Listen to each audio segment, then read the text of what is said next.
like he's a tough guy, but he's run that locker room in a totally different fashion. And when Mike Tomlin took over the Pittsburgh Steelers, people forget, 34 years old, taking over a veteran team with plenty of patience and knowing that the organization was going to support him. He won the interview process. They were going to hire someone else. Yep. But he won the interview process, so they hired him, took a chance on him. They got the right guy. But let's not forget, he was a young guy that took over a veteran team with a great organizational support. So that's part of the reason why he's had success. But how he's dealt with AB and allowing him to get away with a number of things, disciplinary things, being late to meetings, changing the rules where he could sleep somewhere else at training camp. And yes, for star players, do they do certain things a little different? Yes. But when you start to lose and the younger players start to see this, it starts to eat away. So guys start to take exception and be like, well, why can't I do it? He does it. So that's what's happened in Pittsburgh. So the Pittsburgh Steelers are at fault. And Antonio, he's at fault because through the years, he's gotten worse and worse, even though on the field, he's gotten better and better. Listen, on the field, these are two separate things. Because on the field, the production is unquestioned and unprecedented. But off the field, to use both of your analogies and stretch them further, you said like with a child, like with a kid. You extend the bedtime 15 minutes, about 2 weeks later, I want another 15 minutes. Like you immediately get used to the adjustment and ask for more and more and more. And like a relationship, if you don't address the root causes of the arguments, even if you might go a couple months without an argument, even if things are going great, you're winning football games, you're making all-pro teams, those root causes are still there.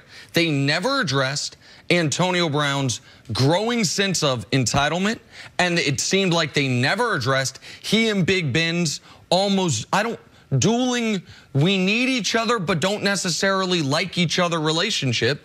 And so as AB continued off the field within the Steelers organization and outside of it to make more and more reckless decisions, this was almost inevitable. And it's hard even for Ben with all his experience and his leadership, being a captain, all those things, Super Bowl champ, all those things. It's hard to be critical of the players when the coaches aren't being critical. And that's one thing, man. I remember when Dennis Green, when we had our biggest problem, it was when I decided to chastise one of my teammates and Dennis didn't support me. And at that point, I knew my days were numbered in Minnesota. I knew I couldn't stay there but so long. And this is just a prime example of if you're a parent, if you're trying to run an organization, hashtag do what you want to do. Because that's what AB ended up. In his 8 years watching this relationship, they let him do what he wanted to do. Get to practice whenever you want to. Get to the building whenever you want to. And when you do that, this can only be the end result. They're lucky that they got the superior play out of him. And that's the reason why this took so long, because he works so hard. He spends so much money on his body.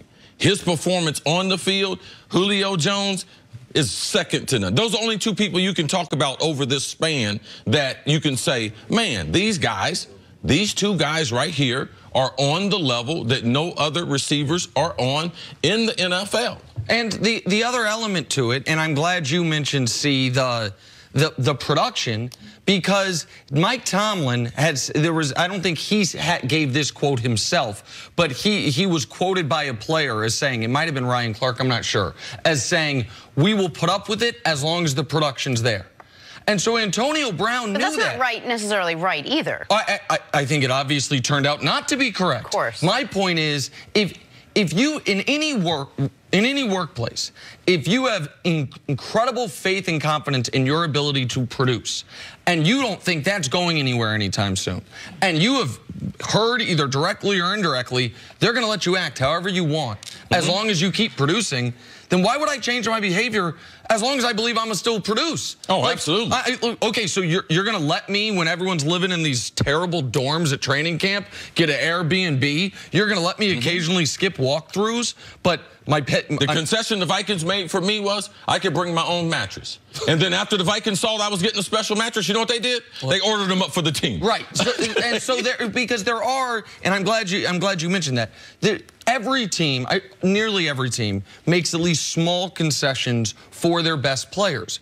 But very often, and for the best teams, your best players are also your best leaders. Yeah. So they knew when you got that mattress, you weren't going to rub it in the face of a teammate. You weren't gonna lord it over people. At least I think you wouldn't. Like they wouldn't. It would surprise me if you did. But you're kind of smiling like maybe you did that You're to right. somebody. No, you're right. And so AB was the opposite. AB flaunted the privileges and then continued to take advantage. And then even despite all this, Jenna, I think they being the Steelers, wanted to reconcile. And AB, every step of the way this offseason, whether it's the Instagram of him in a Photoshop Niners jersey, or yesterday, essentially filing for divorce when the other party might still want to go to counseling. Yeah, I'm just going to say to the Pittsburgh Steelers, and a great organization. Now, they've had some characters throughout their history. Now, they have allowed certain players. I know Mean Joe Green tells me a story, and Terry Bradshaw, when they get together, about when they were on the team together and Terry was running the lap, and Terry was like, man, why isn't that guy over there running? It's like, that's Mean Joe Green. Mean Joe Green don't run no laps. But so in sports, we've seen this, but typically not to the detriment of the whole team. So Nick is right. Just like no other building organization, the most talented people, will they do little things and everything? Yes.